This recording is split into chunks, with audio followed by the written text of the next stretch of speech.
5, 4, 3, 2, 1, 0.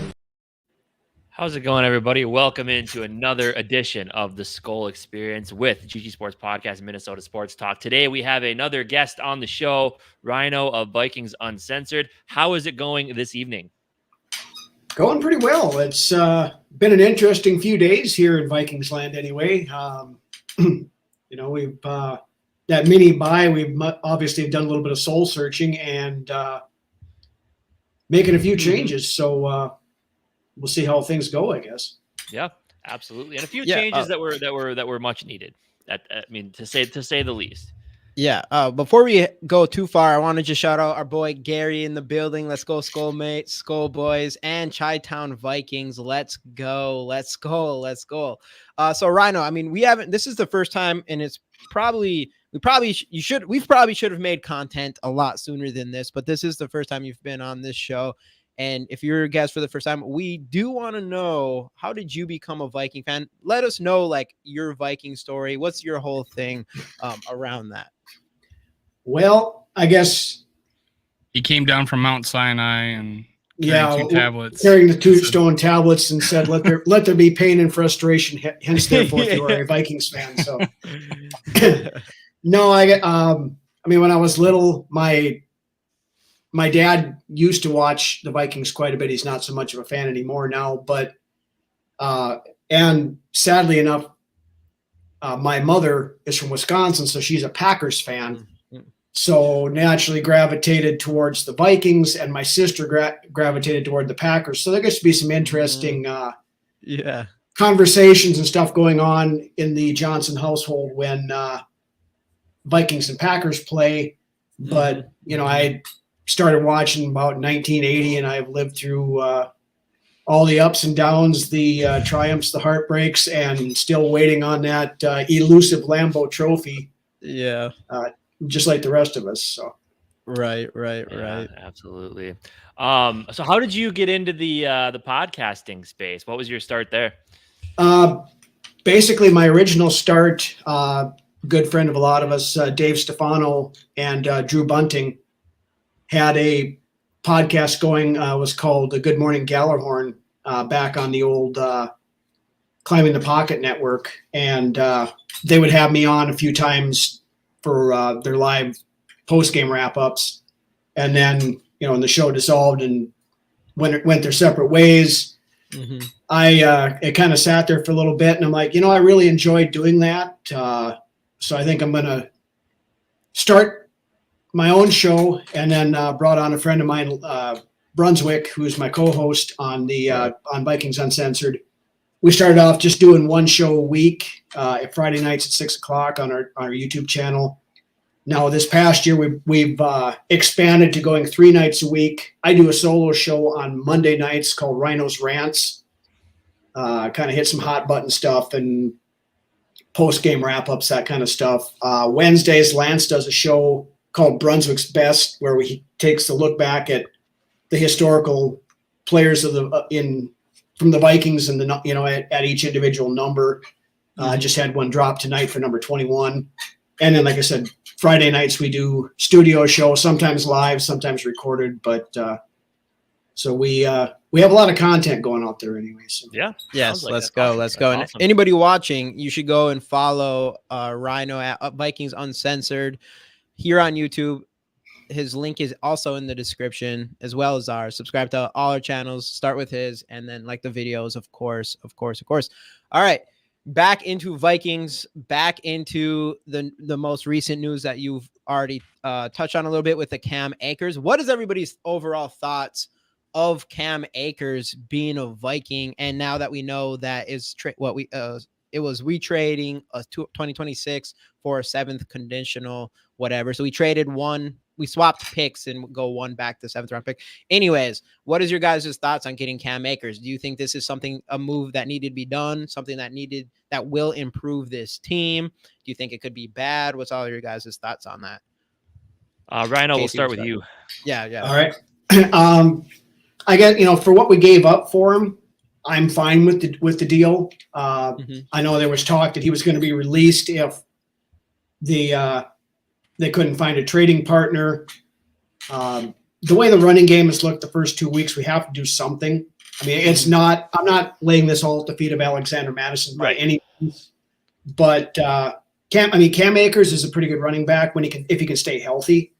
So, it's right now it's a 1-year rental. So I'm good with rolling with it. And, if he can provide a spark to that run game, I mean, that's only going to be beneficial because, we've been so one-dimensional in the first 2 weeks. Now, like I said, part of that is the offensive line as well. We'll see with the addition of Dalton Reisner if any of that helps out, but still remains to be seen at that point, I guess. But. Dave, what were your immediate thoughts upon seeing the news of the Cam Akers trade and we haven't talked to you since the Dalton Reisner signing, so go ahead and give your opinion on both. Well, I was all on board in the Dalton Reisner signing because I felt like his increased value at pass blocking and his ability. I think he's not necessarily underrated, but as an offensive lineman, but just watching, a 15-minute video of him blocking showed me a guy with a lot of grit. Now he brought that up, that he's a really gritty player. And I think I talked about independent hands and his pass blocking where he puts one hand, gets it chopped down, he brings up the other. He just got that skill about him.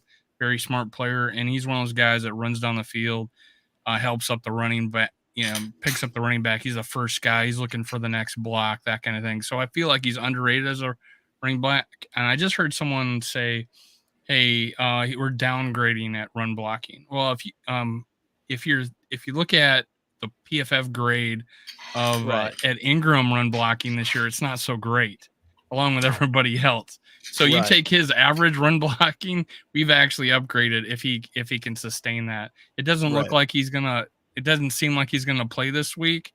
Because the way Kevin O'Connell talked about it, hey, completely new system. He might have familiarity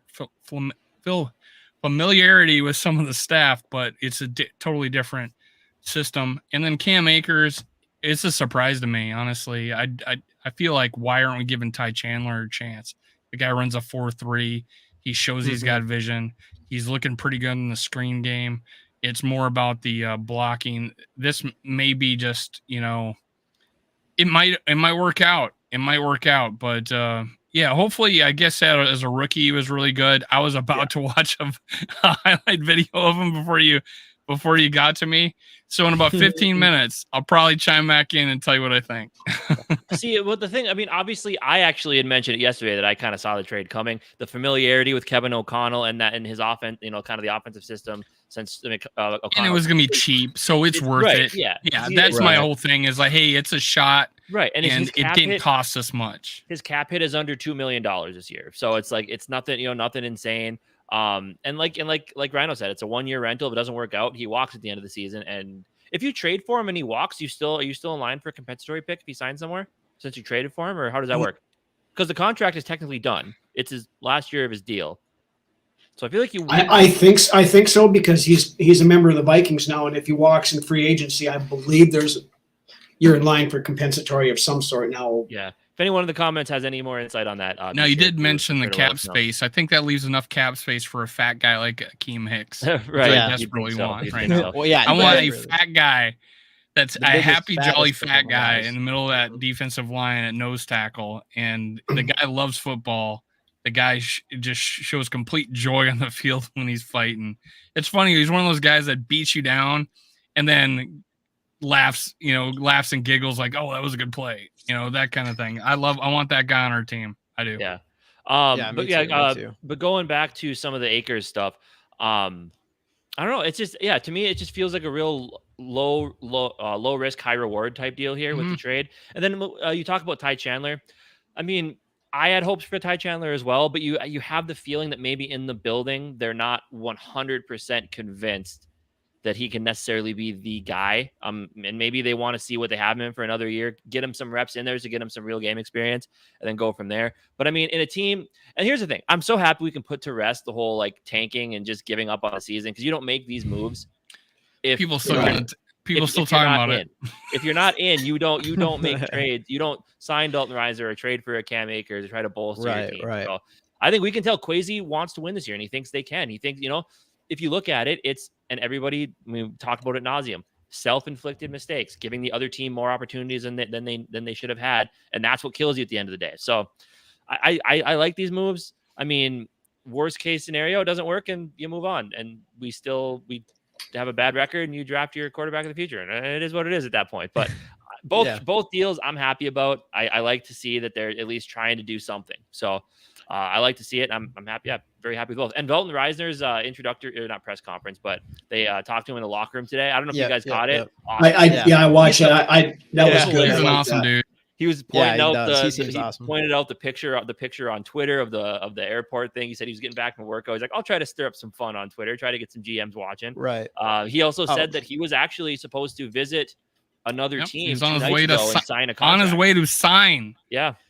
On he Monday. Want to be a Viking. And, then he heard the Vikings want you. They'll get a deal done, and boom, there he goes. So destination franchise, fellas. I've been saying it. We're a destination franchise. By the way, people want to play for us. Skol for Life, Mateo, and Skol Your Soup. Nice. Thanks for hopping in. Yeah. We appreciate y'all. Two-tone Tony Kofi is in the building. Like Casey said, we got Vikings Jerome in the building. Mateo, Skol Your Soup, Skol for Life. What's up? Hey, just like every show, we're going to give away a Justin Jefferson rookie card. Just put the hashtag Skols in the comment, like the videos, go and subscribe to Vikings Uncensored, and then come back and subscribe to our channels. Get those likes going, though. I want to put my touches on this. I think both of those there's no downside to these plays. Obviously, $4 million for Reisner, that's nothing crazy. Losing potentially a 6th-round pick, but it's actually a swap. That's not that big of a deal to me. So I think you're getting players that only can kind of give you hopefully some upside to your team. There's not really any negatives to it. To Cam Akers, you're talking a guy who's a former 2nd-round pick who has looked good on the field when he's played most of the time. And I mean, obviously those coaches know a little bit more than us, but so did the Lions with DeAndre Swift. And look how DeAndre Swift looks once he finally gets a feature back with the Eagles. So I do think you're getting a player that has a high upside and a guy that was definitely considered a better prospect than Madison coming into the NFL. So I'm not even, obviously, who knows if he comes in here, and I'm hoping it ends up being more of a 1-2 punch. You do got a guy in Cam Akers that is bigger than a Ty Chandler, who also still runs a 4.47 in the NFL draft. Alexander Madison, like a 4.6 something. So you don't have that. Well, he did his pro day, ran a 4.53. So he came back and made up for that 4.67 he ran. Still a sub. Jordan Addison ran a 4.47 or 4.49 or whatever it was. So you are getting more speed in Cam Akers on this team as well. So you could see, maybe a little bit of a duo thing, or, Cam Akers still has potential to be a good running back in the NFL here. There was a time when the Rams did look at him as their future at running back, and who knows? Nobody knows what was going on. Obviously, the whole league thought this was a head scratching thing, including Cam Akers, that he was getting healthy scratch and all that stuff. So it'll be interesting. And obviously, it's a good sign that KOC, the old offensive coordinator for the teams for the Rams, liked Cam Akers enough to be like, all right, I think he's worth taking a chance on. So overall, we'll see what happens. Maybe it's nothing, but at least you get a guy that does have some upside. And if it turns out, great. If it doesn't, no big deal. And the same thing goes with Reisner. And then everybody in the chat, I could see everybody in here saying all we need to do, and they've already hit it, is get a big guy in the middle of that defense to help with the run blocking. And man, if Kwesi went out and did that, if he came in and he went and grabbed Hicks, or honestly any moves, really, we need any sort of body there at least, but Hicks specifically, Kwesi's been getting a lot of hate kind of lately, and so far, I think it's hard to hate him for the moves he's making. So cooking now? Is he cooking again? Can we say he's cooking? I think he's cooking. I never said he didn't. Other than like going back, you can say his first year's draft. Okay, fair enough. Wasn't great. I 100% believe that. We need backups. We need backups. Yeah, we need backup. He was just he was worried about our backups in the future. So I appreciate that because he comes in here and gets a tons of starters from this year's draft. And Jordan Addison, Ivan Pace, and Blackman looks good so far. And that's another thing. We're talking about some of these defensive tackles and interior defensive line. We still have not seen Jaquelin Roy on the field yet. And we still have, potential in that rookie as well. So hopefully we see some of him as soon as this week. I'm hoping he's not getting that healthy scratch and doesn't dress as well because we need as many bodies there. So I don't know. Hopefully all that stuff fix it up. But right now, I think Kwesi should definitely be trending up. Yeah, I agree. Yeah. Any other thoughts on the Akers and Dalton Reisner moves before we move on? I'm halfway through a highlight reel, so I'm ready. Okay, go ahead. Pretty good. Here, wait. One more thing. Pretty good. All right, one more thing. Hey, Mateo, let me know what your thoughts on Jordan Addison is now. I'll just throw that out there. And one more thing with Akers, like you look at his stats from last season, and it was the auspicious start where he didn't. I don't even know if he played the first couple games. He was only listed as having 9 starts. Played in 15 games, so he missed 2, and he still ended up racking up 780 some tackles, 4.2 yards a carry, 780 or 80 some rushing yards, and 7 touchdowns. So you get a guy in here that has shown he can do it. It's just I don't know what happened with the Rams. That just seems like a really weird situation, but I don't know. Did they announce yet what the other roster move would be to get him on there? I assume Myles Gaskin probably gets released, but I would guess that I don't think they've announced. Oh, it yet, he can still be pending. It's still pending squad, right? Yeah, they can put him in the Myles Gaskin's already released, right? No, they released him and then brought him back after week 1, so they didn't have to guarantee a salary. But for a reason this. Right. I assume that he probably will be the one that would be let go in order to make room for Akers. Well, yeah, I would. True. Yes. That would still leave us with only 3 running backs. 3, and CJ Ham. Well, what do you mean? Well, CJ Ham ain't going. CJ Ham's half our offense. What are you talking about? Yeah, let's give him 40 snaps this next game. How many snaps did he get the last game? Was it down from 22? No, he played a lot. Oh, Scolger Soup got the knife on CS:GO. Nice, Legendary. nice. Let me know what kind of knife did you get. What kind of knife did you get? Did you get the Dr. Those are like knife? Those are worth hundreds of dollars. Nice. Oh, stat track as well. Nice. He's pumped. But anyways, so I'm looking at Cam Akers. I'm liking him, man. I think you're liking what you see on there. Well, it definitely does. He hits the hole fast. He hits the hole fast. I can tell you that. So that's good. And we need it because, Madison was getting hit within 0.9 yards or something like that on every play this last game. Yeah. So maybe that, maybe he's got that extra step or that extra 10th of a second that, maybe he gets through the line faster. Who knows? But the thing that concerned me about Alexander Madison this last game was not because I felt like he got every inch he could in that first game. Let's go. The second game, the 2 drops is what kind of concerned me, even though they weren't perfect. One wasn't a perfect throw by Kirk, but it still hit him square in the hands. And we gotta bring those down. But he had a rough game, man. He had a rough game, and if he doesn't have that rough game, we might not make this move. So who knows? Well, and we all know Madison's vision has never been his real strong suit. He's kind of that. If there's a hole, he's going to hit it, but he's not one of those guys that's going to kind of feel the openings and kind of make that kind of a way.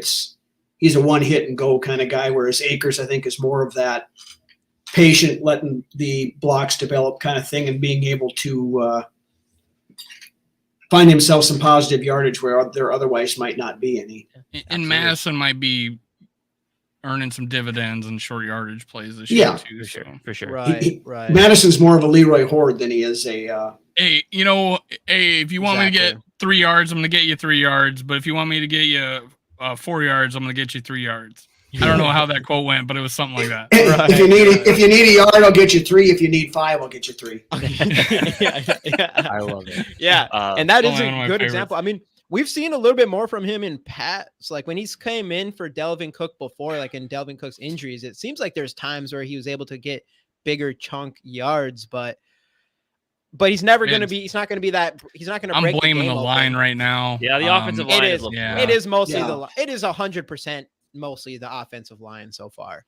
I think O'Neal's the only guy easily. that's got a positive, a starter grade at run blocking right now. For run blocking? Yeah. Ryan O'Neal's rated number 1 in the league at tackle. That's crazy. Yeah. Off like Achilles injury? Ryan O'Neal? I know, dude. He's so good. We need Dare Stop. Speaking of that, we can actually start going towards this Chargers game on Sunday, because I know someone was asking about. Before we hop into that, Skol Soup, you're gonna have to let us know how much money you spent to get that 1K knife, though. I'm sure it's. No, we don't need to talk about that. Pushing 1K. No one cares about how much. No one cares about how much. But hey, Dave, and the last thing on the Akers thing, isn't it weird how, or the Madison thing, isn't it weird how people will jump to blame the offensive line with the running game and not for protecting the quarterback? But anyway, we won't talk about that. We'll just move on to something else instead. Anyway, as you said, Kirk Cousins is apparently on track to get hit 150 times this year. That is true. That is true. Which is he's on track to all kinds of records. Yeah, he's got 700 yards, and 6 touchdowns, but he's on track to almost double the amount of times he got hit, which is kind of crazy. You wouldn't think that, right? For sure. So some good's happening. That's another thing is improved play calling that second game, man. Improved play calling that second game. So definitely. And we pretty much stayed away from that damn tight end screen, which made me happy. Yeah. Right. There's a couple Dave's of number them, one. That is Dave's number one hate. We're and then in that Ty area. Chandler looked good. He's had 2 screen passes, maybe even 3. I don't know, but he's had 2 that's been really. He looks good. He gets right spacing. He turns around. He's quick. He's that's why I was a little disappointed that he's not going to get that opportunity. Yeah. One thing I do want to say before moving on is we played 2 of the most difficult, the best defensive lines in the NFL on week 1 and week 2. So hopefully moving forward, we don't have to worry about Kirk getting hit as much just because we're not playing as good of defensive lines. Even though there's some good players this week, but hopefully. So hopefully we bring Reisner in here. We don't play his top level talent and we can keep Kirk Cousins on his feet. And if that's the case, man, I think our offense really could, we were saying it, top 5 in the league this year. It could be top 3 in the league. And obviously with Kirk Cousins on 700 passing yards, JJ with over 300 yards receiving, Jordan Addison showing what he's doing, TJ Hawkinson showing what he's got. This offense can go places. So absolutely. I'm excited. Kirk's on track for 5,900 and Justin Jefferson's on track for 2,500. Totally sustainable. Totally I think so. Hey, against the Eagles in the Tampa Bay's defense, those aren't bad defenses. Yeah, it's not bad. It's not bad. They're only going to get better. They could even do better than that. But obviously this Sunday, you have 2 0-2 teams. Oh yeah, I forgot we're 0-2 still. Looking for their first win. To start off the week, the first official injury report did drop for this game, actually, from Vikings Insider here. Garrett Bradbury, Davenport, Marcus Davenport, by the way, this one is becoming incredibly disappointing to me. Most likely 3 weeks already. I will give Mateo the full thumbs up on this one. He called this a long time ago, and I disagreed with him. I was hopeful, but so far he is right there. Bradbury. Yeah, I got egg in my face on that one too. Yeah, it's unfortunate. And we feel like the talent is there. The guy just can't. Plenty of talent. Can't stay healthy. The worst part about the Marcus Davenport thing is he wasn't even supposed to be hurt. It was like a last-second injury report in week 1. Like he wasn't even supposed to go into that game injured, and all of a sudden he's injured. Yeah, he tweaked his ankle in a Friday walkthrough.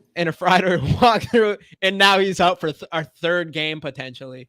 I know. So it's just that's frustrating. Because we need, obviously.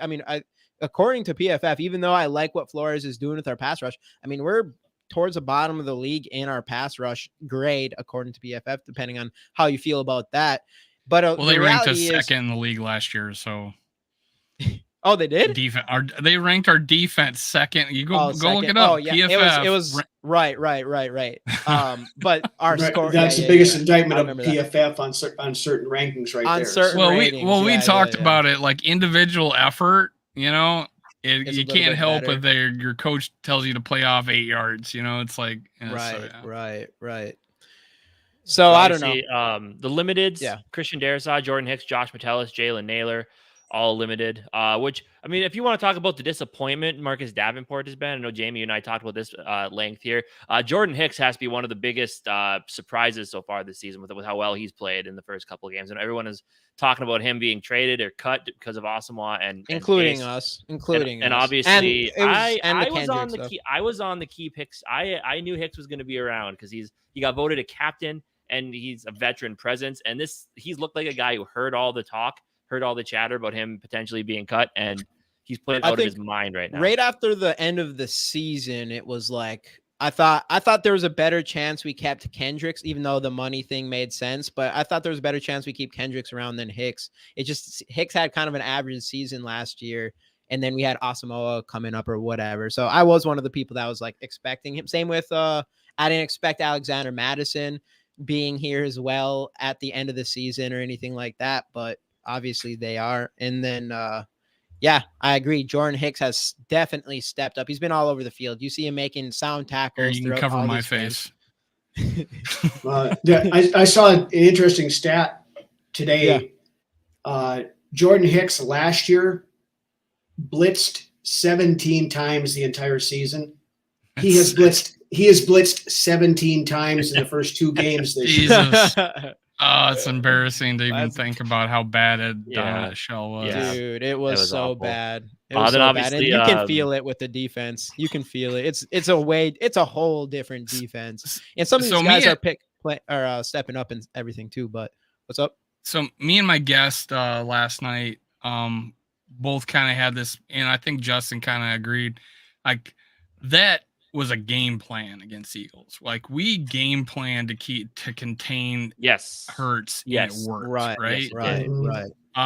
So, but what we didn't expect was 4 turnovers, getting down, and then them having to run the ball, and then them committing to the run the whole rest of the game.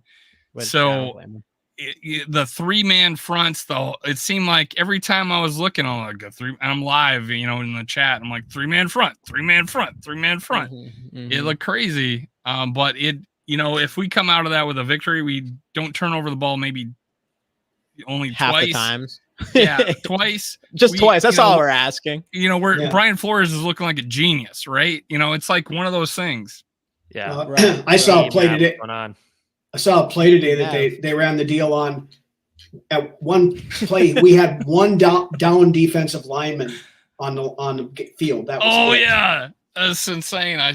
You live on Twitter. Yep. Yeah, I saw that too.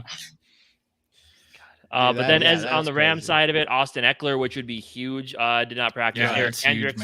Eric Kendricks did not practice. Then Bosa, Henley, Dan Henley, a rookie me and Jamie both liked coming out of the draft.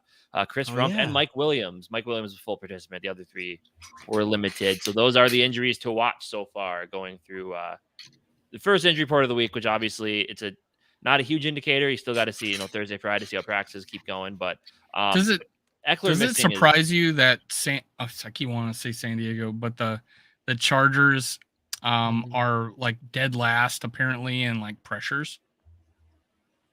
Yeah, because they have good players. Like obviously they have Khalil Mack, they have Joey Bosa. They've been getting burned through the air though too. Their secondary is not doing so well. They're 32nd in the league in passing. In their pass defense. Yeah, so that's probably that's really hurting them.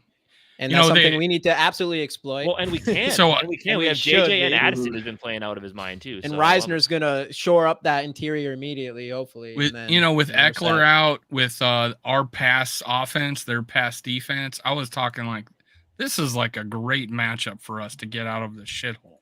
Yeah, it's like confidence.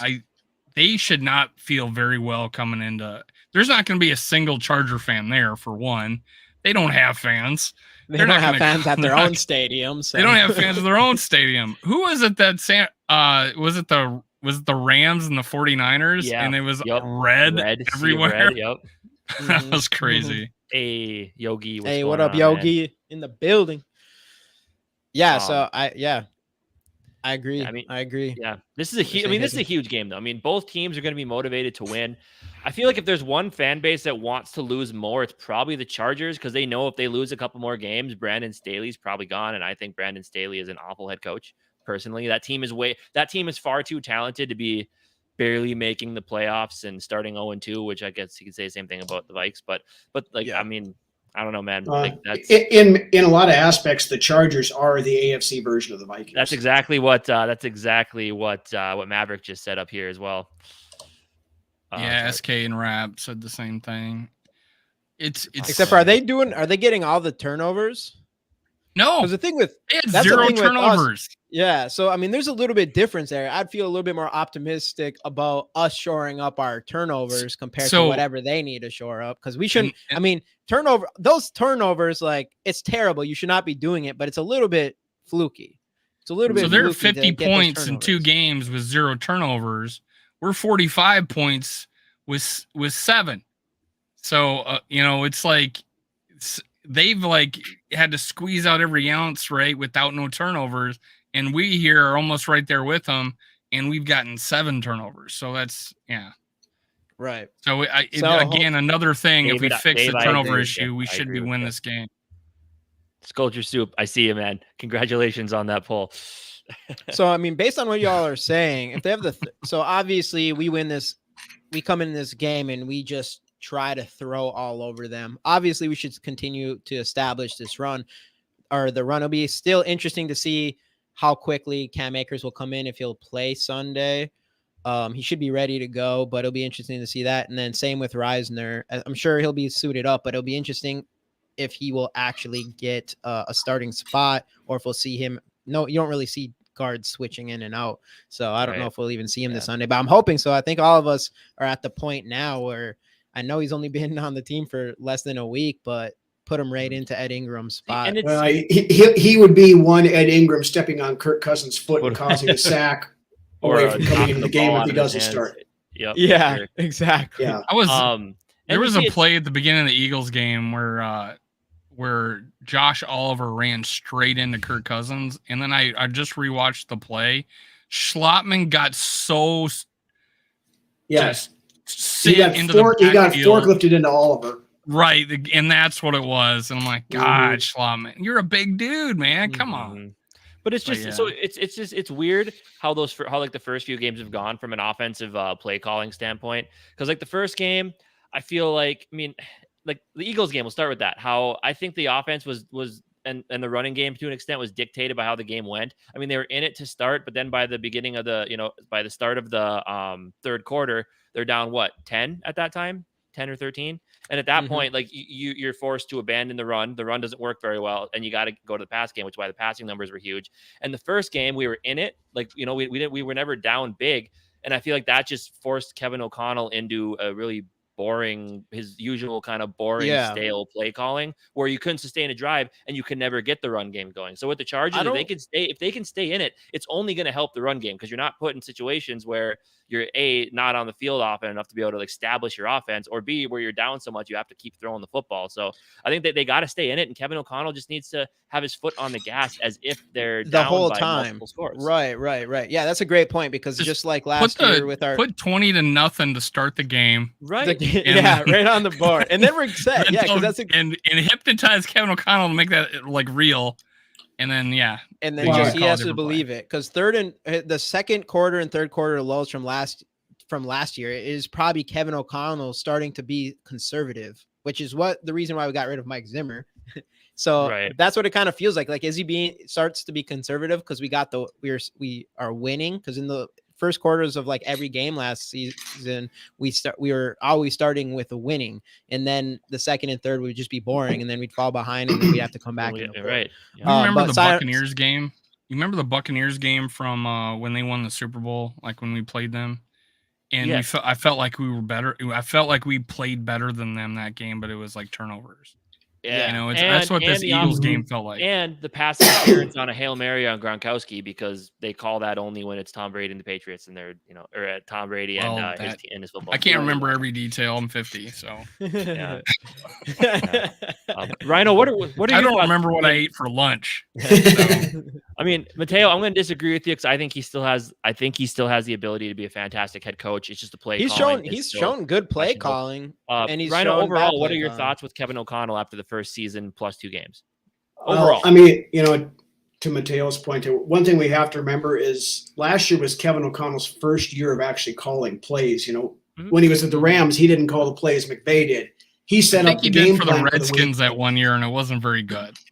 Yeah, but so I mean, O'Connell's still learning. So we can't just. And we went 13-4 last year with all the warts and the issues and everything else that we had. The one thing I do have a concern with is a couple of things. One, like you mentioned earlier about the whole tends to go into that conservative mode if we get a lead and things like that. Mm-hmm. We need to just keep the foot on the floorboards and hammering until the game is completely out of reach. And then the other issue I have is his tendency to try to get too cute on like 3rd and short and things like that a lot of times. Yeah, right. Those play calls are weird. There's a couple. I almost wish he would just pass the play calling duties on to Wes Phillips and just be it because as a head coach, I think he's phenomenal. He's good with the players. Mm-hmm. I mean, I guess you could question the strictness thing and is he tough enough to make tough decisions, which remains to be seen to an extent. But I just love him as a head coach. He understands the game of football, but it's just the play calling thing to me is just a little bit concerning at this point. Yeah, last year was like not firing Ed Donatel at the bye week, and then right. Making personnel decisions like Addison should be on the field and all 2 receiver sets. I don't care. He's the best player. So put the best player on the field. I don't know why he goes over 20 sets against the Buccaneers. He's obviously the better receiver between him and KJ. KJ, like we always say, is a heck of a number 3 receiver. Right. So, but Jordan Addison looks special. I am. Is it Jamie? You're the man. You better believe it. Actually, Jamie was the man who wanted Jordan Addison. We got him. He's like, here. Give me Mr. a second. Happy.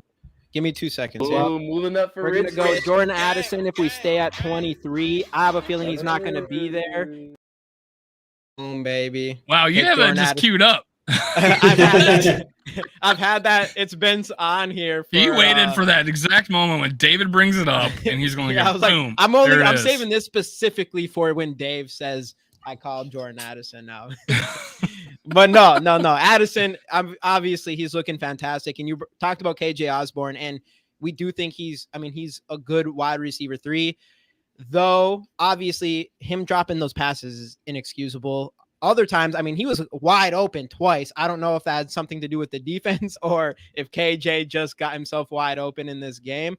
But that kills time off the clock, right? Because of the big play, it's a dead ball, but that's 20 yards down the field. That's us advancing the ball. Exactly. So that was, he made a couple drops that are just inexcusable. And you do have to wonder, even though I think you can't be dropping the ball no matter what, but I do think he's a good wide receiver 3. The number 2 is just not there. We have to start. I'm going to have to jump with Dave here and his guy. We need to see some nailer on the field here. I think it's at the point now where I'm like, it's nothing about Jordan Addison and KJ Osborne. We started after thinking KJ Osborne or nailer. Well, that's what I was happy because I don't think we're going to re-sign KJ, right? Because the receiver market out there, someone's going to like him, right? And we like him, but someone's going to like him too and pay him when we got, I feel like, the future. Talk about having a really good 3rd receiver, Jalen Naylor, man. And he's showing up on special teams. He's the Thielen, he's the Adam Thielen, even though he wasn't a UDFA, he was 6th round, right? Yeah, he was 6th round. I'm like, he's coming down on as a gunner and just smoke that dude in what was it, the Buccaneers game? I like me some Jalen Naylor. I'm his biggest fan. Gary, remind us at the end. We'll get into score predictions and we'll do all that at the end. So remind us at the end to bring that up again. Right. Naylor. Yeah, Naylor's am a fast jag. That's my. He looks fast, right? He didn't run a super quick 40. It was sub 4.5, but it was like 4.48 or whatever. But he looks fast on the field. So that his nickname his nickname is Speedy. Yeah. Yeah, Speedy Naylor. yeah. So he looks Naylor. like that on the field. And honestly, he's outgunning the guy we thought was going to kill it, which was Najee Thompson. Yeah. You know, Which, by the he's way, actually Najee- outperforming him. Which, So by the way, that's cool. Najee Thompson, I've noticed outruns a lot of kicks and punts on coverage. He's He behind the did a little returner better lot. this last game, I think. Yeah. Yeah. I think he just He'll loves to get get down it. the He'll field. get it. And He's then a when he hits the rookie. ball, he gets breezes by it a little excited. bit too fast. But Yeah, It's- he's still. I mean, He just got a little ahead of himself Hey, against AJ, the what's ball. going Hey, on, what man? up, AJ? One but, like, second it's weird. before moving Yeah. forward real quick. Again, everybody in here, another show, another Justin Jefferson rookie card. Hashtags go in the comments for your chance to win this. Subscribe to our channel, starting with Ryno and Vikings Uncensored. Go find them on YouTube. We also have their link in the description. Come back and subscribe to our channels and like all the Hey there, videos, Sarah. our What's going on? videos. Get those likes in, all that good stuff. Anyways, what were you gonna say, Casey? But it's weird that with Jordan Addison, we're not so far. I'm not expecting I haven't seen the Jordan Addison I expected. Right, I expected him to be like that kind of middle of the field, like running just super clean routes, getting out of his breaks, and just kind of nickel and diming down the field. He's been the big play guy. Two big play touchdowns in his first 2 games, and obviously I think a lot of that, again, is predicated by the offense of just trying to score quickly or just kind of being vanilla, not being able to sustain enough drives to get him involved just in the shorter passing game. But yeah, so far he has not been what I have expected to this point. Yeah, and a Kirk lot of got people interviewed about him, or got asked a question about him, and he was talking about that play, Jordan Addison's touchdown. And he says that was on his favorites list, the bubble screen, TJ Hawkinson fake, safety comes down, Addison's on the post. And he goes, you run a really good post route. He goes, and all Jordan Addison said to him was, I like the post. That's it. Apparently that's He his is a favorite man route. of few words. I like the Justin post. Jefferson. Yeah, that is funny. And that's the thing is, I mean, when you look at Jordan Addison in college, he was he could do everything, including beating people deep. And it wasn't really until, obviously people worry about his size, but it wasn't until his 40 time where people were all of a sudden like, all right, he can't be a deep threat, even though everyone wants to call Jackson Smith and Nick Najigba a deep threat, even though he hasn't done anything in that area or college often. I'm feeling better now, right? That we didn't, because he got taken away well before we were picking. Yeah, and right? Quentin, Like 18th and speaking or of that, 18th, and playing the Chargers here, I mean, Quentin Johnston, Like 2 catches. he's got thank he has God. like 3 2 catches for catches 3 yards or something like so that. far on Those this were the season. those were 2 guys, Right. but I was Zay Flowers wondering- has looked pretty good though. Zay Flowers, Flowers that has looked offense good is so not far. predicated on the pass game, so for him to look good is something. Oh, he's getting a lot Dave, of going back to catches. your question here, yeah, I definitely feel like Harrison Smith has So far, not looked what I was hoping. Bynum has looked like our best safety so far, right on this and also team. like I saw some good points on Twitter just since we're talking about safeties. The whole like people are concerned because Lewis Seen didn't come in for Bynum, but Theo Jackson did. I did see the good point of he's not a 1-to-1 replacement for that. He's a 1-to-1 replacement for Harrison, or not technically 1-to-1. Don't not in that way, but he's a Harrison Smith type safety, so that's who he'd come in for. So I'm just still holding on to Lewis Seen. That's all it is. Yeah, because we is thought, Bynum considered our for free a second safety there, I now? thought it was a mistake because he got Yeah. burnt, and then he made the interception. Right, he got burnt Yeah. earlier in the game. Yeah, he did that by Devonta Smith, like right when he Absolutely, came man. in the game. Jay's got it. Mm-hmm. And Lewis Seen's the fastest guy in the secondary. If you put him out there, Yeah. he's the fastest Oh, guy. He runs a definitely. 4.38. He's got to be one of the fastest guys in any secondary on any team. Yeah. 4.29 or was it So- 4.28? So let's just get him on the field. That's all you gotta do. Let him Yeah, play. get him We on were the talking about JJ was talking At about least a that little last bit. night. Why not put Booth out there for a series? Why not, because Evans got burnt, it's like, why not try put him out there? What would it hurt? Because At least a even little then, bit. even then Booth is probably one of the better cornerback run defenders, on the team, I would think. Because he just showed that in college and he showed it in preseason. I just think he could help out there too. But hey, I'm not making the decisions. But it would be nice to see what these guys could do on the field rather than practice. So that's what Practice. Sure. I like how no matter what, if you say the words practice, it has to be practice. practice. Yeah. Same thing with playoffs. Playoffs. Yeah, playoffs. Playoffs. Yeah, you can't even playoffs. Playoffs. Yeah, those two own. What was the coach's name from Indy? What was his name? Jim Mora. Jim Mora. Jim Mora. Playoffs. Yeah, he was with the Saints too. Yeah. Playoffs? But it was when he was with the Indy, right? Yeah. Yep. It was fun. That is funny though. No, they own those words like forever. If you say practice or playoffs, boom, one face comes in your head. It's funny as hell. They are who we thought they were. Smith left Evans in a one-on-one with Smith against Philly, but he also left Metellus one-on-one with Evans. Yeah, I remember that because Harrison Evans, Smith he was caught in no man's land there, right in the middle. And I made the point that that's kind of what we were expecting. We would give up a big play like that here and there, and finding a Metellus on a Evans is just going to eventually happen sometimes, and because we're so aggressive. Yeah. Which, by the way, I guess there are some stats on the NFL Network puts out the pregame videos every week, and I guess Caleb Evans technically allowed 158 quarterback rating last week, which is pretty much perfect. So, oh shit, yeah, not a great look if you look at that. That was I thought he looked okay. At one point. I thought he looked okay last year. Yeah, I didn't think Evans looked that bad.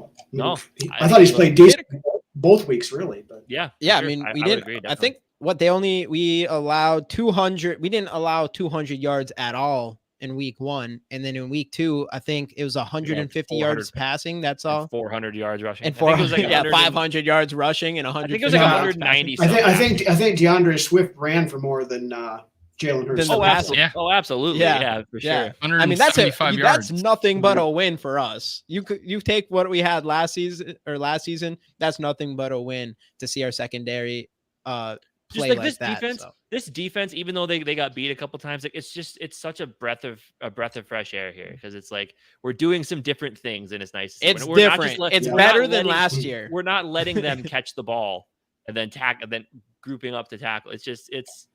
There's not a lot of free runners anymore, and I'd love to see it. Yeah, there's a difference. It's weird. You think 0-2.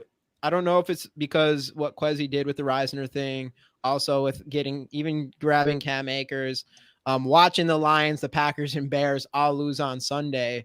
But for an 0-2 team, the morale has definitely changed ever since that. I feel like we have better morale going into this game than we did against going into the Eagles. Oh, way more. Because the Eagles, most people, and that's one thing, most people thought we were going to get smacked by the Eagles, and it ended up being a game we should have won, and we lost because of ourselves. Yeah. Which, I mean, and that's the thing. Like, I hate the old adage of they didn't beat us, we beat ourselves. It's like, I hate that because technically the other team did beat you. But the thing with the Eagles is you gave a good offense more opportunities than they should have had by turning the ball over, and you gave them opportunities in plus territory, so it's just like it's that like where you beat yourself to the point of giving a team like Philadelphia more chances. And same thing with Tampa when turning the ball over. Like, Baker Mayfield's a number 1 overall pick at one point in his career, and so far he's looked pretty solid. He's got 2 really good receivers. I call him a top 15 quarterback going on the season.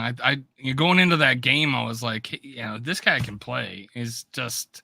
He has shown 2 really good seasons. Yeah, not elite or anything, but he had 2 pretty darn good seasons. He was looking pretty good before he got hurt that year too. Yeah, again with the Browns, absolutely.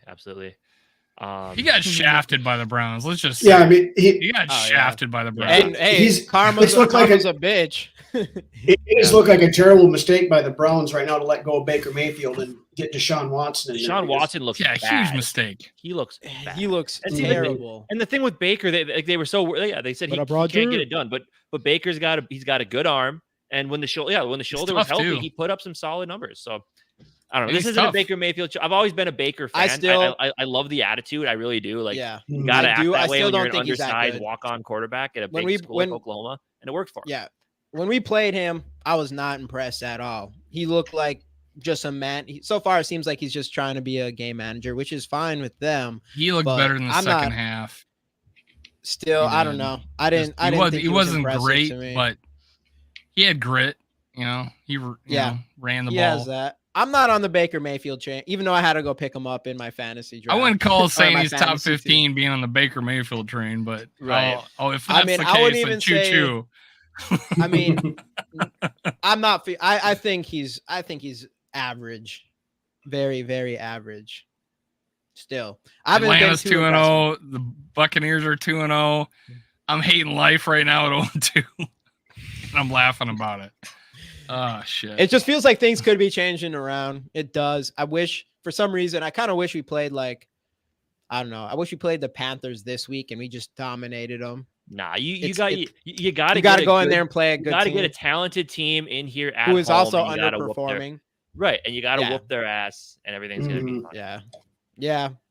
I'm taking the scare. I saw that the Kansas City, the next 6 games is playing as the teams currently have a 1-11 record. That's wild. Is it? It must be a slow night at the paper mill. Sorry. That's my dad. Must be a slow night. At the paper mill. Him and Dave are having fun watching the pod. Thanks for hopping in, guys. Let's go. Okay, Kofi's got. Okay, mark this post. We're winning Sunday and we'll win the division. I like it. I like the optimism, man. I like the optimism. Kofi is Mr. Optimism. I'm changing your name, man. Change it to Mr. Optimism. Yeah, we need that. We need some optimism here. We need some optimism here for sure. Because I mean, this could definitely. Sarah became a Kirk Stand shirt.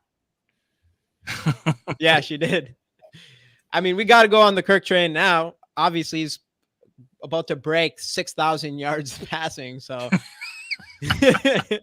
totally sustainable. Totally. But no, it is the record. What is the record?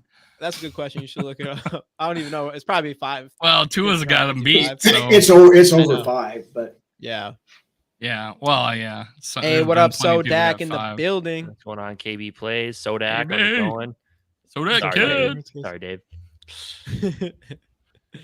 But yeah, I don't know, man. I think it is kind of nice to feel like we're not out of it. It did feel like that for a second, but how things will change if we lose on Sunday. Well, I think after the trifecta of failure of the NFC North this Sunday, I think everybody kind of hold it. It's like, hey, we're still in this, and we have to win now. Yeah, but it was still.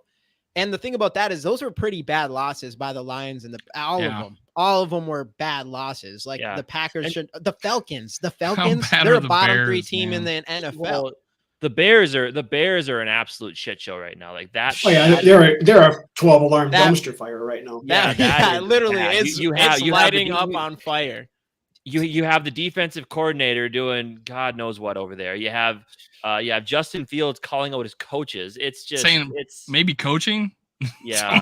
What? It's not Are you stupid? Zero chance it's me. And it's just the 200 yards I can't eclipse. Here's the thing. People are like, everybody's coming to his defense saying, yeah, they're trying to turn him into a pocket passing quarterback, and he's not that. You got to let him be himself. And that's exactly why I didn't want Justin Fields. I don't want, and that was my issue with Anthony Richardson.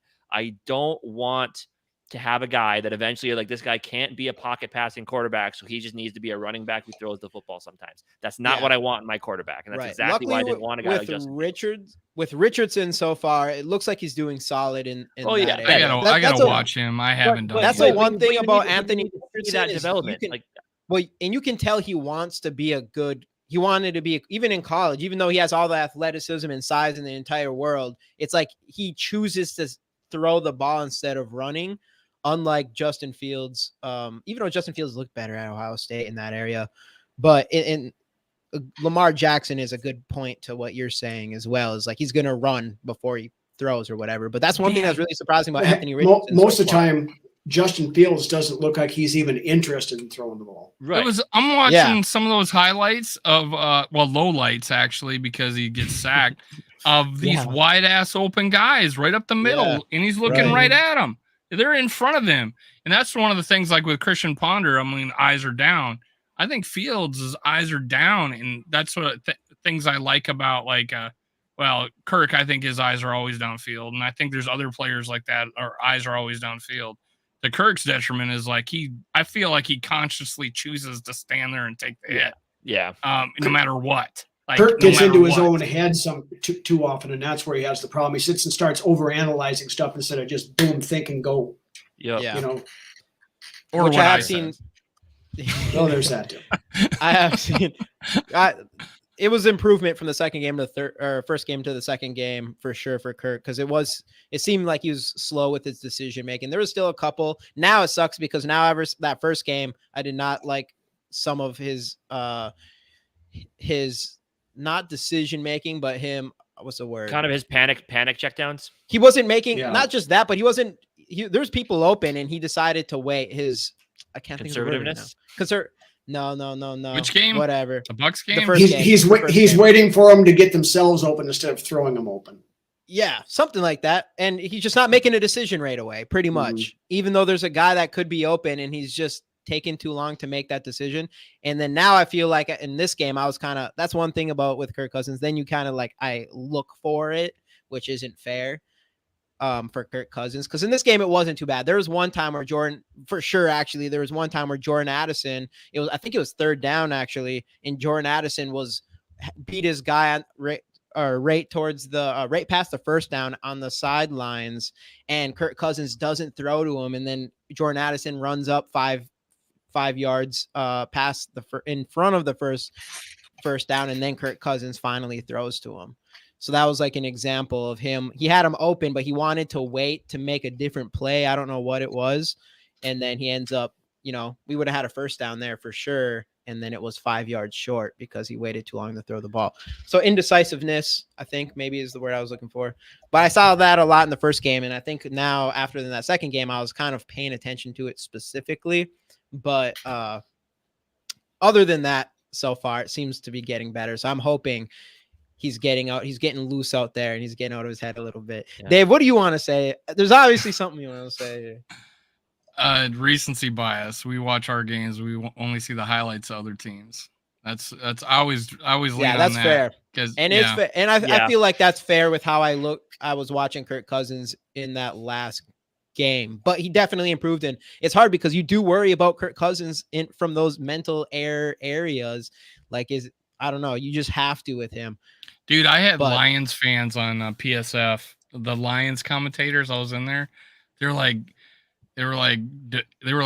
Kirk is like the only reason you guys stayed in that game. And, it's funny that it's outside in, and I have people that come in, see my Vikings Vikings feet mats, and they start talking to me, and I'm always wearing Viking shit, right? Because it's a conversation starter.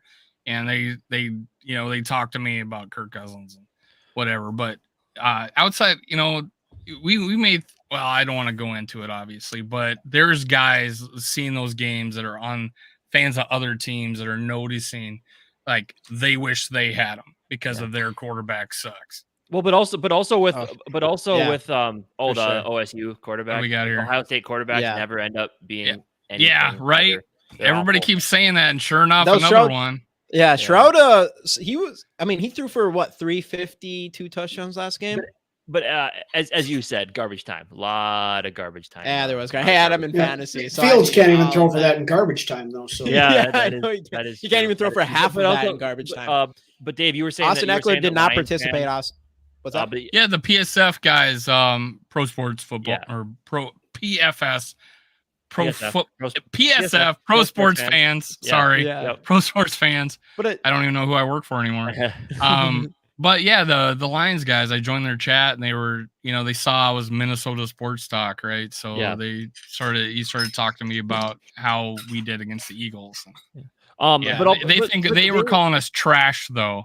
Yeah, but the Lions fans calling us trash. But I think the reason that they see the Kirk Cousins thing is because they have kind of the same thing with Jared Goff, like a guy like on the outside. I mean, except for now, I guess the national. I have a lot of respect for Jared Goff. But on the outside, people are looking at Jared Goff like he ain't anything, and they're just like, but he is though. You just don't see it. Then other Vikings fans will be like, he's okay, like he's not as bad as people, So I think it's like they feel it. They get a lot of the same stuff. I think Lions made the right decision and staying with Goff. Man. Well, because that's the thing. Because then you can draft other positions, which they have, and they've done a really good job at doing it. Their signings, except for like CJ Gardner Johnson now being out, like that. That signing looks a lot worse now, unfortunately. But I was gonna say the Gibbs thing is that doesn't make sense. You trade up to the 10th pick to grab a running back, and he plays like you don't use him at all. Just as it's like DeAndre Swift has 175 yards. Yeah. Swift goes to the Eagles, and every time Gibbs touches the ball, he does something with it. Yeah, especially in that first game. What's this one? Hey, what up, RDA Midwest? Trick question: name 2 former Vikings quarterbacks that were more accurate than Kirk Cousins. Is there any? Is that why it's a trick question? Is there none? I mean, Bradford. Not in my lifetime. He set an NFL record, didn't he? Oh yeah, he did. He did. Yeah, Bradford. Even though he was the ultimate check down quarterback of all time, probably. I mean, and his knees are made of balsa wood. Culpepper set the NCAA record at UCF, So he was pretty decently accurate, but yeah, I would say Bradford. There you go. And Kirk Cousins, he's accurate for sure. Oh, right. For sure. Yeah. And Kirk Cousins is a good quarterback. He defeats himself. If there's anything that is he defeats himself in the mental area of the football game. So far in his career, that's been the only thing. Yeah, if he didn't have that mental deficiency, we would have won 17 games last year. Dude, we would have. Hey, I promise you it'd be. That was a softball. You probably would have won 14. Give me that softball. It's a softball game. Which, by the way, Ryno, I love think the so. bug. Hey, I bug, think we beat I think we definitely beat the Giants last year. If that wasn't the case, so I think I think Kirk Cousins, he has all the talent in the world. Because that's one thing you can say about Kirk Cousins. I'll say, I think he does have talent. He's a really good quarterback, but there is something he is missing, and it's definitely in that area. Though, hopefully, it seems like not just that. The guys has literally the best talent in the entire NFL to pass to. So, throughout, even as a Viking, he has had Justin Jefferson, Stephon Diggs, Adam Thielen. He's had more than enough, even though it's not like there's times he hasn't had the worst offensive line. I think Kirk Cousins definitely makes a lot of mental errors. Oh, we won't go into. You said there's times he doesn't have the worst offensive line. He's at 26th or lower every year as a Viking. The offensive lines have not been good. Yeah, but Never. a lot of I will agree with that. The offensive line has been. The offensive line's been bad, but to what extent? 2018 and probably right now is probably trading for like the 2 worst. Time to get the ball to a Justin Jefferson. You need time to get the ball to a Stephon Diggs. So what quarterbacks do you think? You think no quarterbacks could be on any of these Vikings teams since 2017, since we have Kirk Cousins? You don't think any quarterbacks out there could be on there and still succeed better than Kirk Cousins did? Well, no, I don't think so. I don't think the offensive line was that. I'm not disagreeing with the mobility thing. He's not mobile, so it would have helped. Not just mobile, but to sit here and you say you can't blame the offensive line, and I would say you definitely can. He's had all these weapons, and he just can't do it. Like I think it's not just. I'm saying there's an issue that Kirk has. That's all I'm saying. Kirk Cousins conversation. No, I'm saying that there's a problem with Kirk Cousins. It's not everything but Kirk. Dave is coming from a everything but Kirk area. That's what I'm getting. Am I? I'm going to agree with Jamie on this. Did I not criticize him to his detriment? He stands there. It's not the offensive line. It's not this. It's not that. It can't be Kirk Cousins. I'm not saying it's only Kirk Cousins, but I'm saying there is Kirk Cousins. It's not just the offensive line. And you're acting like he played bad. I didn't say bad. I said he has some. He's made some pretty big mental errors in his NFL career that cost us games. Well, I made this comment. I think it might have even been on your post, Dave, yesterday, whenever it was, when you were trying to compare Cousins and excuse me. Kirk Cousins' name was nowhere in my post. We all knew who you were talking about. You could be as sneaky as you want to. I was talking about Patrick Mahomes and everybody talking about how Tom Brady takes less money. Why don't people talk about Patrick Mahomes in the future? Okay, but Kirk Cousins nowhere in my post. We all knew where you were going with it, Dave. So that was you assuming. That was Ryno. That was you assuming because you. There was no assumption. It's stone cold fact. This is Ryno out there on Twitterverse waiting for my tweets about anything. Yeah. No, but Dave, I'm actually going to give Kirk some kudos here. So if you'd let me go to my point. Okay, go ahead. You have the floor. All right. Yeah. I made this comment. It's the thing with Kirk Cousins is you've got the Kirkistanis who, no matter what happens, they are going to make excuses for Kirk. It's never anything is Kirk's fault. No matter what happens, it's not Kirk's fault. It's always the line. It's always the defense. It's always the coaching. It's always this. It's always that. Conversely, you've got the Kirk haters who Kirk can throw for 500 yards and 5 touchdowns, and they can't give him any praise. Then you've got a big majority of us in the middle. Okay, he plays great. He's going to get, lauded for it. If he plays like crap, he's going to get called out for it. But it's, but the ones in the middle have realized that there has been times in Kirk Cousins' career where he's made a mental mistake. Even if I think Kirk Cousins can have an amazing game, which he can, and he can have zero mental mistakes, there's been multiple times in his career where he's in a big game and he makes a mental error. And it's not, because I'm not a Kirk hater. I don't hate Kirk. Even Dave would tell you that I'm not out here trying to be a Kirk hater at all. But I am not convinced that Kirk Cousins has passed. I don't know. Maybe this year, maybe we'll see. I'm going in the season. I was hoping that we'd see Kirk Cousins come in with some more confidence and everything. And in the first game, I wasn't really impressed. And it's something that he just has to deal with from people who've watched him so far, because he has had, for example, made a mental error. For example, Kirk Cousins is not a top 10 quarterback.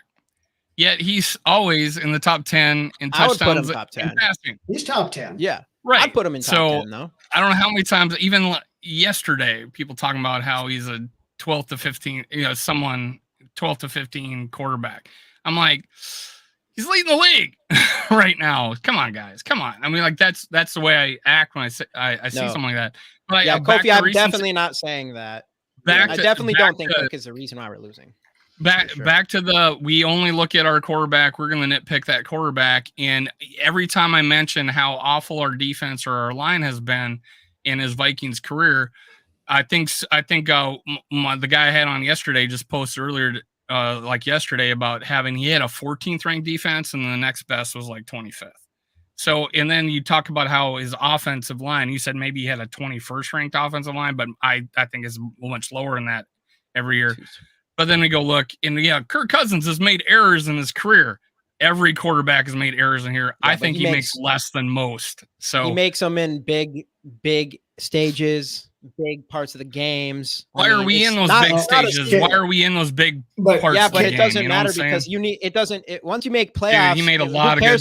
Who cares how you get there? We had a lot of big stages in games last year. I don't care about a lot of big stages. Playoffs. Like, getting to a game is okay. I want to win games. You were 14-point underdogs against the Saints. It's like. But here's the biggest thing, and to Jamie's point here. Okay, wild card game last year, Kirk played a pretty good game. Yeah. What is Kirk remembered for that game? Checking down to TJ Hawkinson on 4th down, throwing short of the sticks because of that mental. And that was block. the one. That's like the one play that everybody remembers. That one I full on blame the offensive line for, though. He had no time to step into any. He could have. He had enough. I watched that play. Obviously, we've all seen it. I think most everybody he had room. Remembers that should be the tattoo. He had room to his. He has room. He had room to. He definitely had room to extend the play to his right. There's no question. He could have. He had nobody over there. The pressure was on. He could have took a few steps. He had KJ open. I don't know if he would have caught the ball. And that was what Kirk Cousins did say, is like, all right, if he was going to change anything that play, it was to get the ball to KJ. I think that's correct. No, he was he was down on himself for not getting it to KJ on 3rd down. Like he threw it slightly behind him and should have let him a little bit more. But like the thing on that final play, if he would have thrown it downfield into double coverage, even to Justin Jefferson, and if it got picked off or whatever, people would not be riding him as hard as they did because he checked it down. I think that there'd be the rational people. Exactly. It's the same thing game a couple years ago when it was 4th down and whatever it was, we needed a touchdown, and he dumps it off to CJ Ham, and that short dump off that had absolutely no chance of getting in the end zone.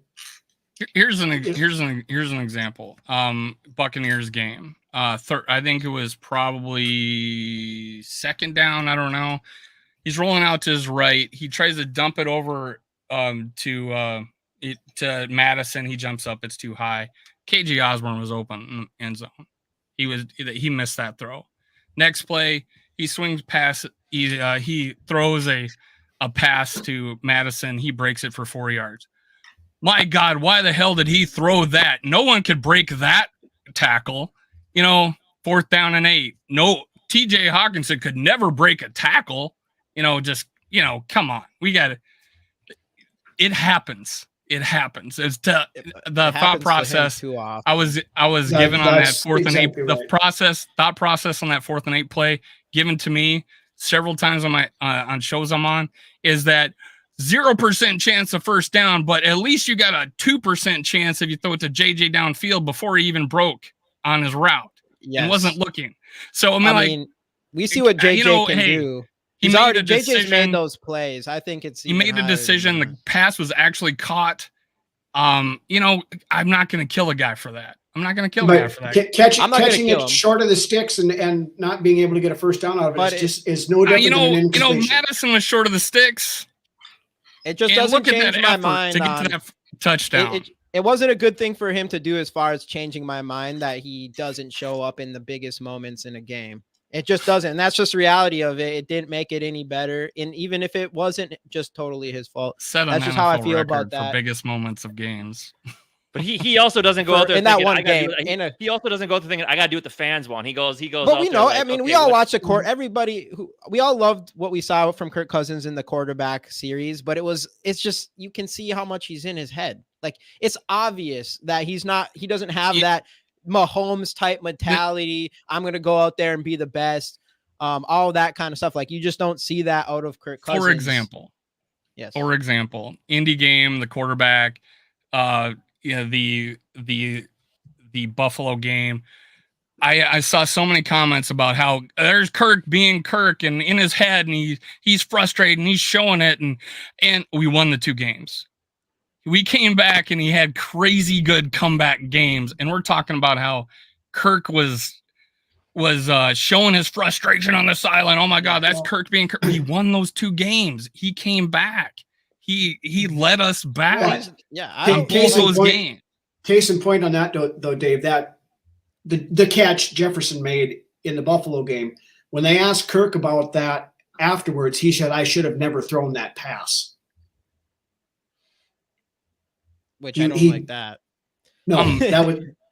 Did that change the fact that he threw it? No, but he would. But that's to Jamie's point where he gets in his own head. He's still bothered by a interception he threw at Michigan State. Can you also admit that he said that he overthrew him a little bit? Yeah. All right. Yeah. So it was 4th and 18. Yeah, he says in a normal situation. No, what he said is in a normal day, I probably don't throw that pass. Yeah. But it was at the end of the game. He wasn't regretting throwing that pass. He's saying normally I would probably not make that decision, but it's the situation. Come on. Yeah. I don't know. He does not regret throwing that pass. He said it was been a normal situation. He probably doesn't throw that. Well, I don't know. Anyways, it's still, it's something we still have to worry about. Right now, we're 0-2. I think Kirk Cousins. All right, we'll get into that. Kirk Cousins, we'll see.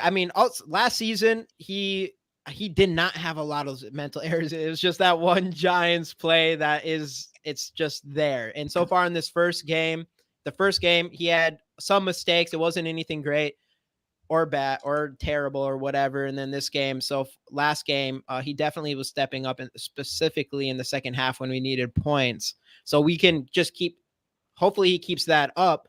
Of course, if we go into playoffs, which I still hope we do, he's got to prove it to me now for me to believe it. I'm going to have to see it at least in a couple playoff games or whatever, but that's just how it's going to be no matter what. Even if he ends up with 6,000 yards by the end of the season, I'm not going to go into playoffs like, oh, we're going to Super Bowl for sure. That's just where I'm at with Kirk Cousins. So studs and duds. My first stud of this game is Kirk Cousins. I think he was a dud. Dud. Dang, Dave with the dud. All right, studs and duds of this game. Also, we'll go back to what Gary asked for yards and all that kind of stuff. But studs in this game, I do think Kirk Cousins definitely could be a stud, but I think we got to go. We're going to win in the passing game. We already talked about them being the 32nd worst defense against the pass. So it's either going to be, you could say Kirk or Justin Jefferson. I kind of feel like those are going to be the number 1 studs in this game. And then hopefully Jordan Addison, it comes out as wide receiver 2, sees more snaps than KJ, and we'll see a lot of him as well. But studs, everybody in the passing game. Duds, without Eckler, I'm feeling a lot better. But my biggest worry for this team by far is going to be in the run game. Yeah, and I don't know. Even their backup running backs. I mean, they haven't been great, but any running back can run against his defense. You feel like if given the opportunity. So hopefully we can hold him down. But I'm more worried about what they can do to us in the pass game. I mean, we all know Justin Herbert's got a big arm. Probably hasn't played his best ball this year, but we know he's got it. And with Keenan Allen had a huge week last week, 2 touchdown receptions. Mike Williams, if he plays, we all know what he can do. Yeah, I have concerns. I have concerns for that pass game against us. So. Got to be able to get some pressure. Davenport so far has not practiced yet this week, so it's not looking good. Yeah, not looking great. And luckily with Eckler, I did see KB Plays ask a question about Eckler earlier. He hasn't. He's also a DMP, and Brandon Staley said there's no timeline for his return, so it doesn't sound like he's playing. Odds are he's not playing. Yeah, which is really big for us. That is big for us. I would have been if I was going to say the player I'm the most worried about in this game, it would have been Austin Eckler for sure. Now, I mean, it's going to be Justin Herbert too. I think he's a talented guy, and then just him and Keenan Allen are probably the two we have to worry about the most.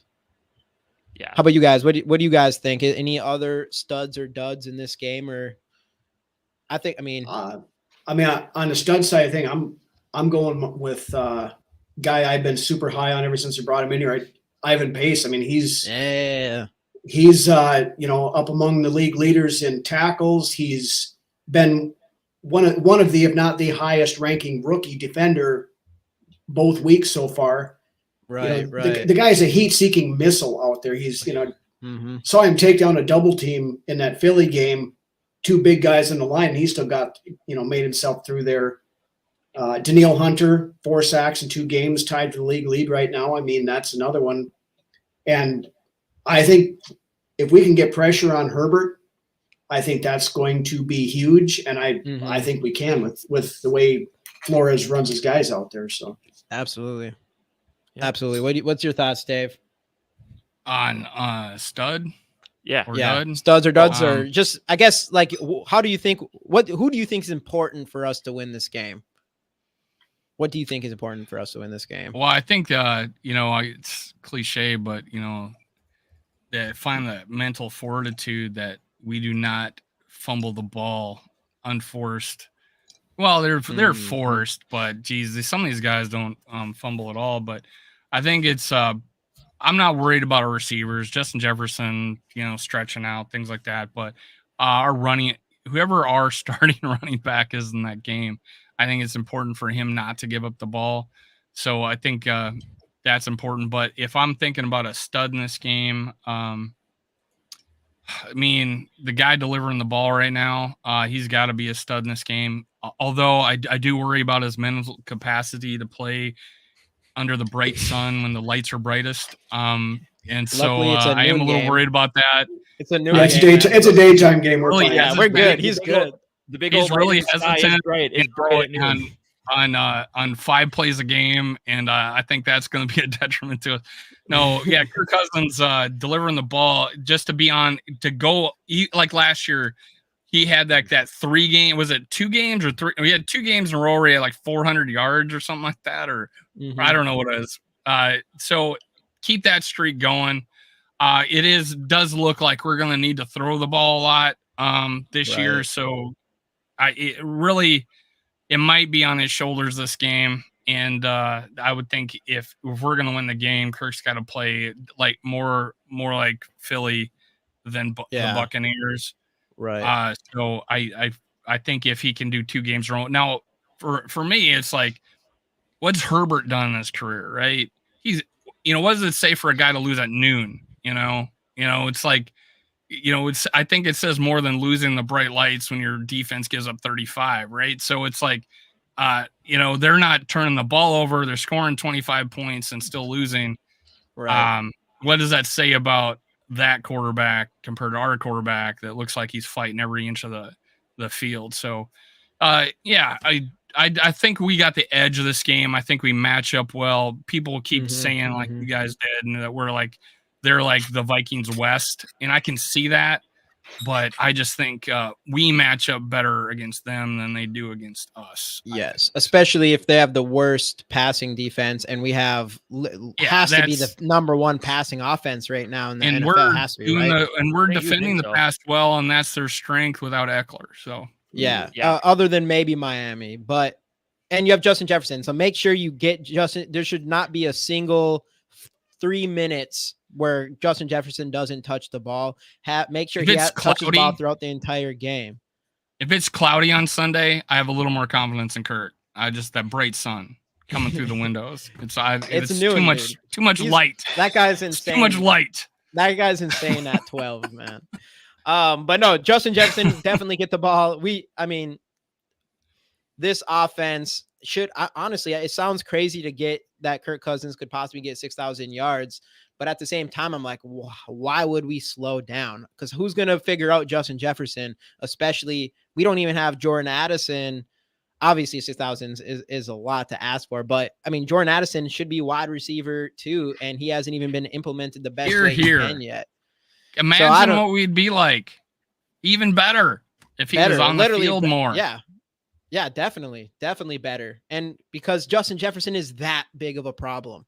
Oliver's doing exactly what we hoped he'd do, right? Oliver's looking good and exactly in his role. And TJ Hawkinson, I think he had a better game against Philly and he's stepping up. So, it feels like our offense, the possibilities are endless for them. And you're going up against the 32nd obviously only 2 weeks, but the worst defense secondary in the NFL so far in the first 2 seasons or 2 games. Sarah, come on. Anyway, we can talk crap about Kirk, but we can't talk about crap about the player we're facing. Let's not talk shit about that. Come on, Sarah.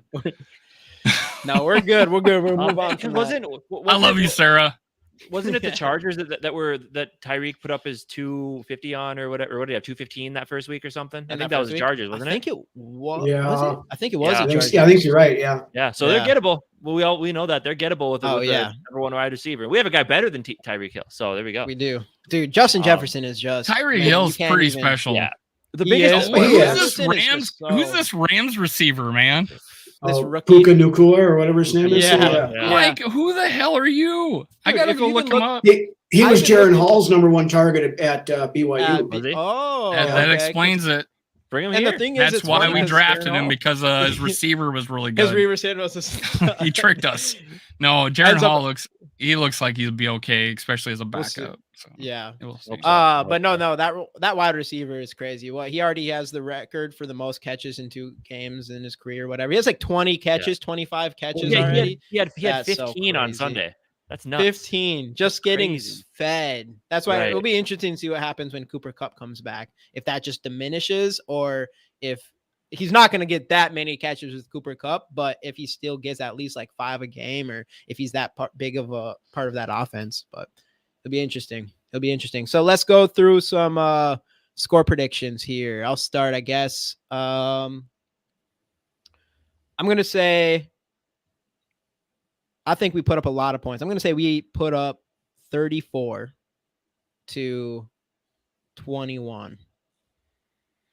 I'm going to say 31-28 with a Greg Joseph game-winning field goal, because I'm calling it until it happens. What do you think? I'm going to go 38-31. Okay. Yeah, this is definitely 35-30. This is going to be high scoring. Depends on the it depends. Oh wait, Mateo, I didn't see you pick the Chargers. When the afternoon overcast hits, it really depends on that. And so 31-20 Vikings. 31-20. 31-20 Vikings. I think we take care of them. I think they're reeling. 31-20 or 34-21. 31-20. I think that offense. I gotta put Greg Joseph into the game. Gotta get Greg in there. He missed the extra point. No, did he miss the extra point? Nope. Damn near. I'm thinking of. Yeah, that's right. I'm thinking of another Amazon Prime. It looked like he did. Yeah. That looks bad. He's got it though. He hasn't missed a single kick yet. Week 2 and you're already ruining this for me. Yeah, I know. Casey is the leader of the Greg And I don't Joseph really even hype know train. why, honestly. He is though, so he's got to ride with that. He's riding I with do. Greg Joseph I this do. year. I am a big step below Casey on Greg Joseph on the hype train, but I think we made the right decision To keep keeping him him around. this year. Yeah. I mean, I think there's better kickers out there, and he'll probably find one next year or the year after. But for now, he's clutch when he needs to be. Is Carlson going to be available? Yeah, right. How's he doing? I mean, I think he's doing. Is he their MVP? They suck. They're not very good. Yeah, they have not been good so far. Because I mean, their defense is just awful. Yeah, it sucks for Devonta Adams. Adams. Yeah. Jimmy G just ain't really fitting in there. It doesn't look like so. I like Kofi, Gary, Dave, all the blowouts. Skol for life. Let's go. Let's turn this around. Let's turn this around. I would love nothing more than talent to do it. To just kick the ass of the Chargers. Get yourself like feeling good. 45-10 or something like that. But. Yeah, just something crazy. Just crazy. Yeah, Herbert did not have a good game, and Bosa did not have a good game the last time they came to Minnesota. We need to keep that up. Keep that pressure up. Absolutely. Sarah, we need to find people to love. Now, their coach had a worse game with his clock management. Remember the clock management? He threw the ball, I think, late in the game and gave us the ball back. Yeah, Staley's clock management. This is the same guy that the Raiders were content to tie the game so they could both get into the playoffs, and he called a timeout, so the Raiders said screw it and went and scored points and knocked. Was that 2 years ago? Or that was 2 years ago. 2 years ago, yeah. Because they made the playoffs last year. All he did was blow the biggest, like a huge lead in the playoff. 27-0. Justin, and that one game is the reason why I like Justin Herbert, because he put the Chargers on his back. And Jacksonville's quarterback had 4 picks in that game. And I will blame like Herbert's start to where like his teams haven't been very good. I will blame on coaching. Like he needs to get a good. So far, we do need it. It's fair to say we do still need to see yeah. more out of Justin Herbert. So I think I read somewhere that there's a lot of like anonymous NFL execs that just think like he's average. Like he's got a good arm, but his decision making isn't great. So we'll see. We'll see. Let's do this card giveaway. Everybody, again, Justin Jefferson rookie card giveaway. Hashtag Skol in the comments. Go and subscribe to Ryno on Vikings Uncensored. Subscribe to us, GG Sports Podcast, and Dave with Minnesota Sports Podcast if you haven't already. And like the video. Obviously, we want to get those likes in, beat the YouTube algorithm, which is one hell of a battle. So do that, and then we will get this going. Oh, man. I forgot to put it up. Hopefully, did it save it? Sometimes it takes them anyways, but I kept screwing up and refreshing, so I kept losing all the entries. I was thinking I was having to refresh. Yeah. So we had to start it. So hey, starting all over, we have 0 entries. Get those hashtag Skols. You have to be here to win anyway. So everybody who hasn't yet, get hashtag Skol in the comments for your chance to win this Justin Jefferson rookie card. If Jamie was doing a Kurt card, there would be like 2 people saying Skol. Jamie, what was it like when you did a Kurt card? I don't remember. It was hard. Kofi won it. Kofi won it, actually. I don't remember. I don't think anybody showed up for that. No, people care. Everybody, it was the same. I need to get some other cards than Justin Jefferson. I just know his are the best. I mean, I could do a Lewis Scene, but he's definitely low. But yeah, get those hashtag Skols in. Yeah, Kofi won. It went to the perfect person. I give away the Kirk Cousins rookie card, and it went to Kofi, of all people. I'll send it with Casey. There we go. Big if. A lot of people see a lot of hashtag Skols rolling in, so I think it's going to be a competitive one. Let me put this up here. I'm going to get some more different cards too. I've been trying to get some other cards, but they keep going. Like I was going to get some Adrian Peterson rookies, and I'm still waiting for Jordan Addison and the rookies from this year's to get Vikings uniforms and stuff on their cards. But once that comes in, I'm definitely going to get some of them. 13 entries came in quick. All right, we're going to run this thing at 8:02. Wait, that's a scene card? No, I have one here. It's not great. I have a pretty good one actually. This is the scene card here. This one's not great. I do have this one though, but I was gonna wait a little bit. I want him to play first, but this one's kind of a cool. It's Georgia, but this is an auto card. It's actually a 1/1. That looks sick. Yeah, this is a wild card. It's not a Panini card, so it's not as valuable, but it looks really cool. And it is a 1/1. Who makes auto. wild card though? I don't know if it's just that's their Doesn't it say? brand. Authentic by wild card. So it's like so Leaf. It's like Leaf. But still cool. Can I unskull? No, I take that. We're gonna do the Justin Jefferson. We're gonna do the Justin Jefferson. I take that, Jamie. Yeah, I'm gonna tell you guys off air what I just heard about Akers. Uh-oh. I can't say it. Is it good? Why can't you say it?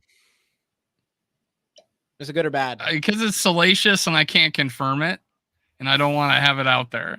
Yeah. All right. Well. All right. We're gonna run this thing. Let me get it back up on the screen here. Boom. There we go. There we go. All right. 3, 2, 1. Let's go. Who's winning it today? Who is winning it today? When's the last time Sarah won? It's been a while. It's been a while for Sarah. Boom, right now. Mateo does pretty good out here. Mateo does pretty good. So you can give the scene card to Jamie will send you the Lewisine card. We're good. Yeah. Mateo, you wanted Lewisine? Kirk Cousins, maybe? I think he's got one of those. Mateo scene, I'd rather have a damn Ingram card. Really? Yeah. An Ed Ingram card? That's a lie. No, Mateo. We got another one for you, brother. We'll get you the JJ. We got another one for you. All right. Well, anything else in closing before we hop off here? Let's turn it around. Yeah. Ryno, we'll give you one more opportunity here. Everybody in the building. This life-changing moment. Tell them what you do, all that. This make or break moment of your career. Of your Yes. giving. Yeah, use it wisely. Let's go. Use it wisely. All right. Again, just reminder, if you haven't done so, subscribe to Vikings Uncensored. We do 3 shows a week. Monday nights are always live at 7 p.m. Central. We do what we call Ryno's Rants. I do it solo. We kind of go over some of the hot button stuff, fallout from the game the previous weekend, things like that. Wednesdays, my co-host Brunswick has his own deal. We do what's called Brunswick's Best, where he takes a look at the historical players at each number and highlights a certain one this week, number 21. And then Friday is always our standard studio show. Sometimes it's live, sometimes it's pre-recorded, but we during the season we use it as a preview show for the upcoming game, things like that. Tackle the news, some NFL stuff, Vikings related, of course, and all kinds of different things like that. So other than that, this is in week 3. This is as close to a must-win game as there's going to be. So Absolutely. We just got to go out there and take care of business this weekend and let it fall as it may. Absolutely. Yeah, I don't know how many times last year I heard this is a must-win. What's up, Crown? How's it going? What up? I don't know how many times last year I heard like when we were like 9-2, how this was a must-win game when we were 2 games up on the 2nd seed. But this game, yes, This one really is. This is one of those must-win games for, I would say, winning the division. You know what I'm saying? Because being 2 games back, turning the ball over, doesn't look good. But it may be not must-win game to make the playoffs because our division sucks. But and the NFC's down. But yeah, it's definitely for me a must-win game because it really. You don't want to start 0-3, man. 0-3 historically, even on a 17-game season. It's 3% chance to make the playoffs. Well, they say 10%, but they go back to when there was 14 games and 12 games. But historically, 3 losses, that's rough. That's way. Yeah, and think about that. The 49ers weren't they 0-2 last year? Yeah, so were the Bengals, and the Bengals made it to the AFC Championship game. So it's possible, but I mean, you got to go on a run though, and it starts now. We don't want to be. There's 17 games. I think you have to steal one from either the Chiefs or the Niners. They're both at home, so I think you got to find a way to win one of those 2 games. If you want I had us losing to Cincy, I had us losing to Denver, and I don't feel as bad about those games now. I think Cincy will be right there again by the end of the year. Like that team is too talented. And now I was wrong about Denver, though. 49ers. I thought they would struggle early and pick it up at late in the year, but now they're like freaking world beaters. And with all the concern about Brock Purdy, he's looking pretty damn good. I mean, that's all in that offense. I feel better about playing the Chiefs than I do about San Francisco. Yeah, I do. You're not wrong. I think You're San Francisco is the team I'm least excited to play. They just match up way too well. Their defense is their offense is way too well with any team. It's like, whatever. It's that defense, that pass rush that we got to worry so much about. And that 49ers offense would have dismantled Donatell's defense last year because that's what they do. They just get the ball out quick, short plays. Like, so hopefully this year we'll see if we'll see if we got a running back for him. But kills it. Yeah. If our running game doesn't wake up, Mac and Bosa exactly. Like if you put those two pass rushers in just a straight up just pass rush, like if you're gonna put when they can pin their ears back and go after you, it's gonna be a tough one. So yeah, we got it. I don't know, just get the ball to JJ early and often, and from there, just let it go. All right, we'll end with this. But also, that's the thing. The Niners game's a Monday night game too, so it's tough. A lot of tough games coming up. So he's got to find a way to win. Hey, at least what one up, of them. Tim? So, Tim, I don't think Booth. That's a whole nother conversation for an entirely different day. I don't think Booth is ready for the NFL. Like that. But anyway, so again, thank you everybody for hopping in. Ryno, it does look like you picked up a couple of subs from our viewers here. So anybody that subbed to Ryno, thank you for that. If you haven't done so, just go do it. I think it was his last speech. I think what did it. I think that put it over the top. Oh, definitely. Hey, we'll take them however we can get them. It was the Ryno rants. Monday Ryno rants that did it. That's what it is. Absolutely. Let's go. Thanks again for hopping in, everybody. We have content the rest of the week, all the different channels. Make sure to keep up with it all. Hopefully, get a win, get back on track, and we'll talk next week. Thanks for hopping in. Skol Vikes. Skol.